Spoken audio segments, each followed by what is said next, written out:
Hello and welcome to Cooking with Craig again. Today we're going to be making lasagna. Before we get any further, just want to say hello to Logan. Your mother might be sitting there saying, I can't be talking to him. I'm talking to him. Hi, Logan. Okay, so there's a lot of prep goes into lasagna and then it goes in the oven and you have to sit there smelling really good for several hours before you can actually eat it. So we're going to get started right on the prep with grating the cheese.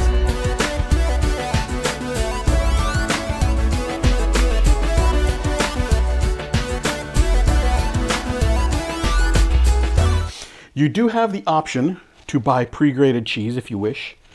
I don't know, it seems like the stuff that you grate yourself on the day seems to taste better. I'm just going to chop this into chunks so it's a little easier to grate.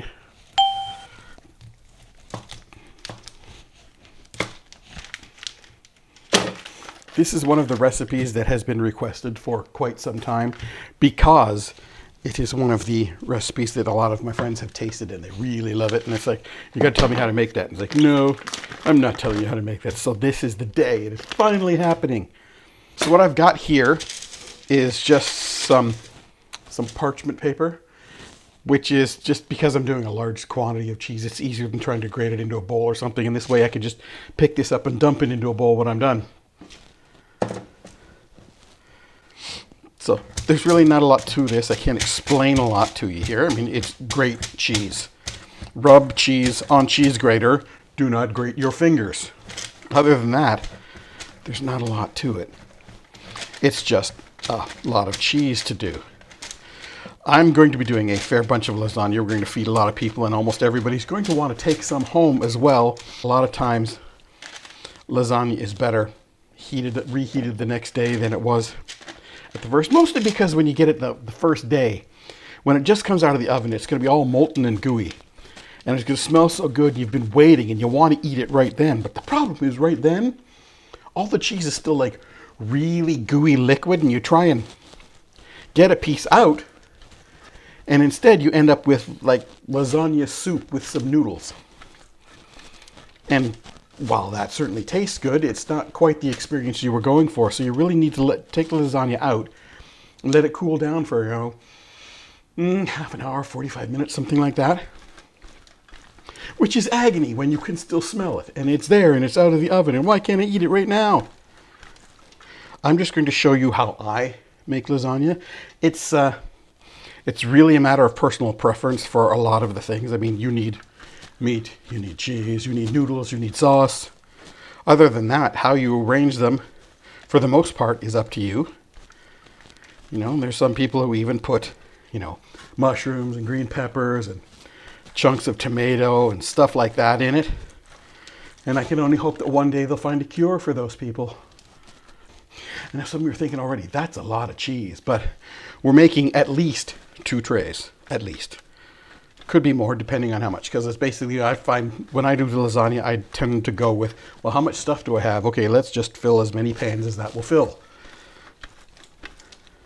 As you go, if the pile gets too big, just dump it into a bowl like that and keep going until you get it all done. I'm doing this all today for you as you watch, but you could do some of these steps in advance. Like you could grate the cheese the day before, just bag it up, put it in the fridge or whatever until you need it. The same thing, the next step is the ground beef. You could do that the night before and just have it in the fridge waiting till the next day and assemble lasagna a little sooner, a little closer to the actual eating time without all the prep. Because as I say, this is a lot of prep work before you actually get to the point where you're cooking lasagna, because you're just doing these other things that need to get done. So that is all the cheese grated. Okay, frying the pan of frying. Heat that sucker up, full size, go.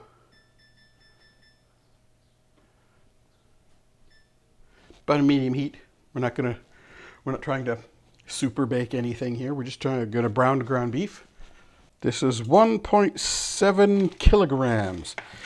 Here's another tip trick for you. When you're gonna put this in, first pass through, what we're going to do is brown it up mostly and get rid of all that fat that's going to get in there. We're going to drain that off. And we do that before we put any of the spices on. Why? Because some of the spices dissolve in the fat, and then instead of being on the meat, they just wash away. So your meat is less flavorful. Well, it's less spiced. Say, I'm sure there's full flavor of the meat there. It doesn't turn into like styrofoam or anything. So I'm just taking this and breaking it all up, as you can see there. Putting it in the frying pan while it's heating up. There's no set, you have to do it a certain way. Just do it how you do it. Now, before you go rummaging through your countertop, through your drawers, getting utensils and stuff, after you've been touching the raw meat, wash your hands.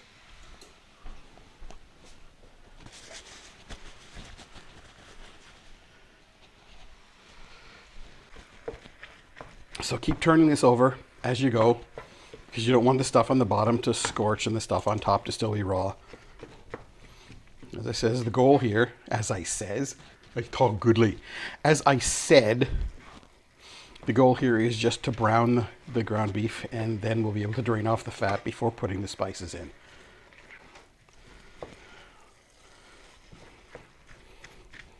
So now the beef, you can see it's browned up. It was ground up when we started. So what you want to do now is drain off the grease.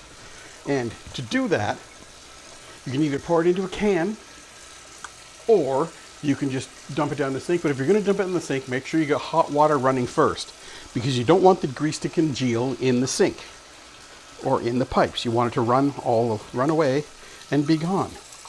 So we're just going to tip it a little bit, trying to keep as much ground beef out of there as possible, and just toss that out.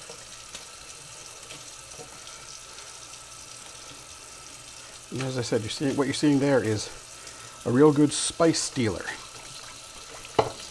Okay, now we're going to turn the heat down just to maybe just a low heat now, because we don't really need to cook it anymore. It's already been cooked. We just want all the spices to combine. Whenever you're cooking, always try and clean up after yourself as you're going, rather than waiting till everything's all done, just because then you don't have so much cleaning to do, and you do have breaks. So we're going to start with some salt, and I guess you would say like maybe a pinch or two of salt. You're mostly going to personal taste, but each spice you're going to take it and you're going to mix it in so it gets in there.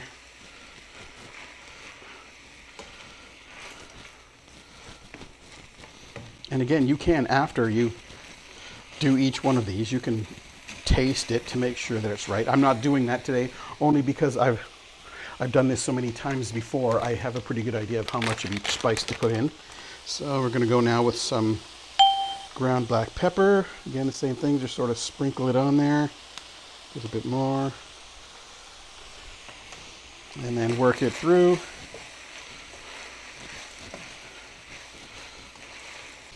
So then we're going to get some onion powder. This is, as I said, this is the time when those strange people grab actual onion and chop it up and put it in there. And you know, one of these days there will be a cure for what ails them. Okay, and stir it in.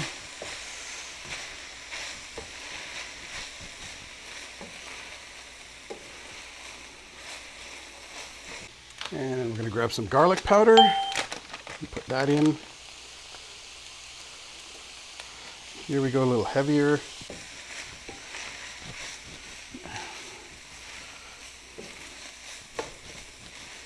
And again, you're just going to keep turning it over, mixing each spice through as you go. Now the last one we're going to do is a little bit of, they call it Italian seasoning, but it's pretty much oregano. I think there's a little bit of thyme and a little bit of rosemary in there as well, in that particular blend, but it's mostly oregano, and you need to be fairly sparing on this because oregano is very strong. Savory, rosemary, marjoram, oregano, thyme, basil, and sage. So it's quite the blend. But really, if it was just oregano, you would be fine, because that's the main ingredient in that. That's the one that you're going to find the strongest flavor from. We're going to mix this through. Now we've got that ready. Well, I assume it's ready. We're going to do the I'm going to do the test now.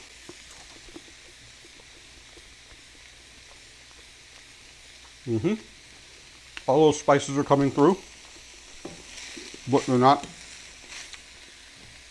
not overpowering the taste of beef. You can make sauce from scratch. I do have a couple recipes for that. If people really want it, I can show you how to make a sauce from scratch. But I find there are a lot of sauces out there that are pre-made that will do quite nicely. So we're just adding sauce here. Okay. And we're going to mix that through.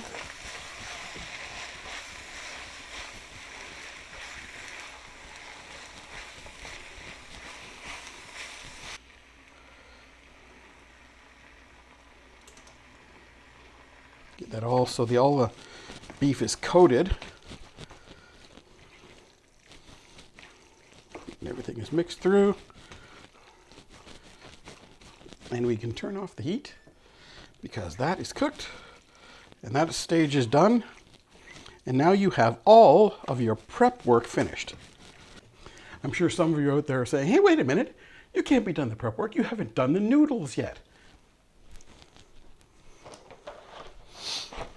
You're right, but luckily, they make oven-ready noodles now, which is so much easier than the cooking. It's less of a mess, it's quicker for you.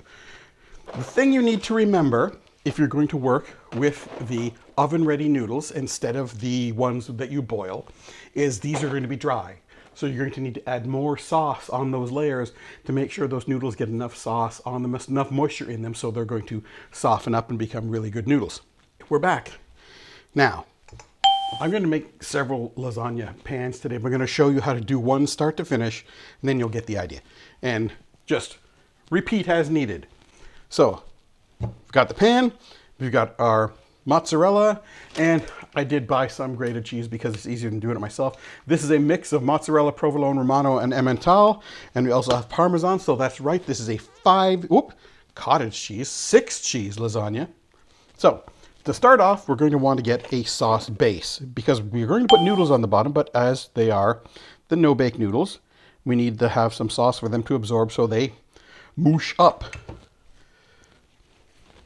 So we're just going to use this one, spread this out so it's nice and even on the bottom so we don't miss anywhere.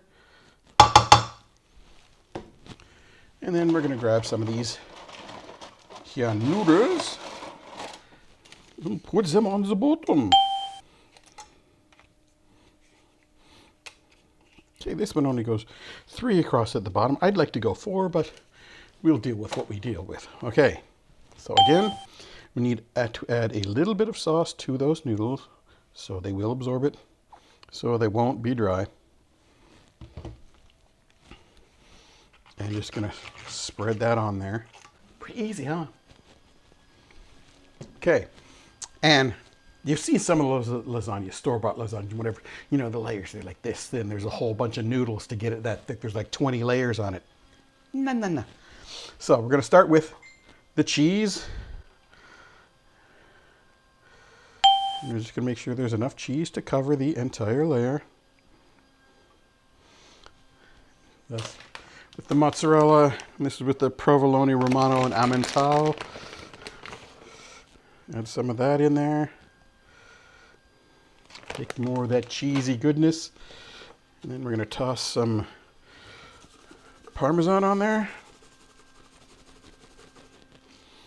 And finally, just a little bit of cottage cheese. Again, these are up to you. I mean, you want it differently. You make a different mix of cheeses. And once you've got that down, then we're going to lay down another layer of noodles.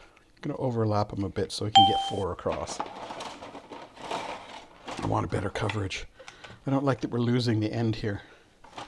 I suppose I can do this and try and judge about there. Snap that off and put a end noodle. Keep the bits. You'll use them to fill in holes. And then we're going to cover those noodles with a little bit of sauce. And then we're going to spread that out all over there so all the noodles are covered so they won't dry out. And then we're going to bring over everyone's favorite house guest, ground beef. I'm going to slap that on there. And don't be sparing. Don't be one of those people that puts a little bit. You could see there's ground beef in there because you see the occasional chunk. There should be ground beef in there. You know what I'm saying? See how I'm doing it here?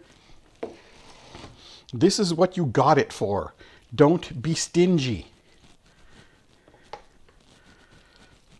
That is the secret to a good lasagna is all in how the ingredients are put together, how they're laid on, and how generous you are with them. Say, doesn't that look great? Doesn't that look like something you would like to sink your teeth into right now? Fill in that hole. We don't want any empty holes. But get it down fairly level because we're going to put on more noodles. You guessed it. This is so complicated. It's yet another one of those things that people think, oh, lasagna, that's so hard to make. No, it really isn't. It's just one of those, well, there's a lot of steps involved. There's a lot of pre-stuff. But once you get the idea of how to do it, it's like, oh, lasagna. I can make lasagna. That's easy. I've got this perfect recipe that I found online. And as usual, we're going to lay some more sauce on the noodles. Sauce on the noodles. And then we'll spread it out so that the noodles are going to absorb the sauce so they won't be dry and crunchy. You've heard it over and over from me already. You know what we're talking about here. And then we're going to go again. I think I might have more cheese than I need. Oh, we might have over cheesed. Oh no. Well, we'll have to do something about that. Eat it. So, cheese, mozzarella, provolone emmental. It's a matter for you. Do you guys, any of you remember that? Way back, early 80s. It's a comedy song the guy came up with. It was an Italian song about a song his mother used to sing to him when he was feeling bad. And it was, what's the matter you? You got no respect. What do you think you do? Why you looking so sad? It's a not so bad. It's a nicer place. I shut up your face.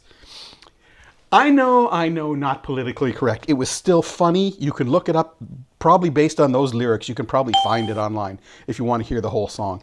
It was quite humorous. And, you know, back in the 80s when we were innocent and didn't think that every possible thing under the sun would offend somebody, we actually did stuff like that. So I wonder if that makes it into the final cut. That's the layer of cheese in there. And now we're going to, down which end did I, this way. Trying to remember which end I put the thin piece, and I just did it on that end.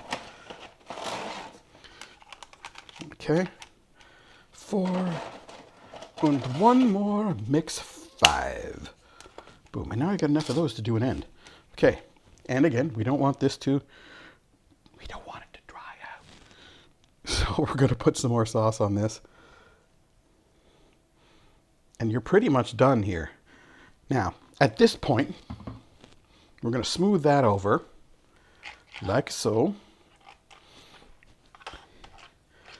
And then we have to do this. We have to. I tell you, we have to. We got to look at all the sides and see where things could possibly get a little bit dry, where there's not enough, and just, you know, pour a little bit more sauce in there to make sure everything is getting covered. You don't want any gaps in it, because that can induce uneven cooking. And we don't want it to cook unevenly. Okay, smooth that out again. And now you're going to put on the top layer, which is just another layer of cheese. Goes right on, no more noodles. Just cheese goes all over the top. And got lots of cheese, so like I said, be generous with it. Beside, this gooey top cheese layer is oh so good, and people love it. And it gets, you know, there's just the edges just got a little bit of that crispy cheese action going on. And you know you love it. We can just go mozzarella on this. Okay, spread that out, make sure it's covering everything. It's a nice even layer. And then we're going to dust on with Parmesan to make sure everything is covered with cheese. There are no sauce holes anywhere. That is how you make it. The next step will be shoving it in the oven for a couple hours. Okay, I've made a total of 3 out of what we had here. We still have some stuff left over, a little bit of meat, a little bit of cheese. That's okay. But so now what we're going to do is we're going to pop these all into the oven at 350 degrees for around 2 hours. The smell will be heavenly torture for all that time.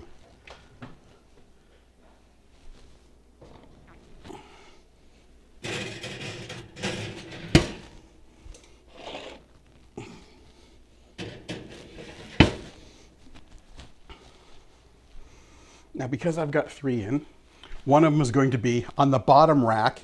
And because of that, it's going to be a little closer to the burner. So you want to check that one sooner because it's going to get a little more heat. You don't want to scorch the bottom. Hey, we're back. And look at that. It's been so long, my clothes changed. Anyway, so it has been an hour and a half. So we're going to check these.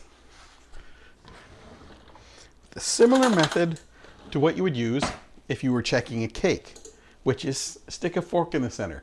So what we're looking for here is that it goes through all the noodles without any resistance. So all the noodles have softened up because of all the sauce and everything. And if you're looking for if it happens to be burnt or anything, these are getting really close to being done from the look of things. So I'm gonna try this one first. It goes all the way through. I don't feel any resistance of noodles that aren't baked. So that one feels like it's done. I'm gonna pull these 2 out. Same thing. They feel, yep, they're all done. Okay, so rather than 2 hours at 350, this was an hour and a half at 350, and they seem to be done. I'm just getting that out of my hand. I am going to pull them out, but I've only got one oven mitt, so I'm going to have to improvise. Burn me freaking fingers. Okay. So I'm just going to put all 3 of these up top there. 1.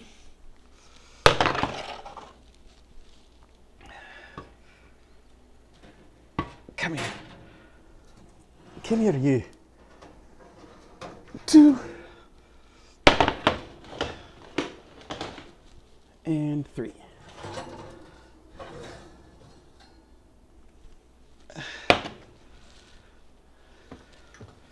And we can turn the oven off. And we're just going to set those to cool. We got the nice cheese crust on top of them all. And see the sauces. You can see in the edges, everything's all done. We tested them with the fork. They're all cooking. I'm going to show you again what you can actually see out here. See how the fork just, well, once it goes through the cheese crust layer, how it just slides in. Just slides in. No real resistance to it anywhere. That's what we're looking for. I'd show you tasting them, but they need to sit for about half an hour before you really want to serve them. But there they are. That's lasagna. It's not that difficult to make. And these ones, like, it's only 3 layers. Some people make 7 or 8 layer lasagnas, but they're these really thin layers, where the layers I'm making are thick layers. So anyway, so that's how you make it. Hopefully you give this a try. If you do, let me know. Drop a comment saying, hey, I tried it, it was good. Or, oh boy, did I screw it up. How'd you do that? I showed you just how to do it. Anyway, and let me know what you want me to do next, because cooking is a whole bunch of different things. So you just let me know what you want to see. If you don't, I'll just keep doing some more of the recipes of mine. And we will see you next time.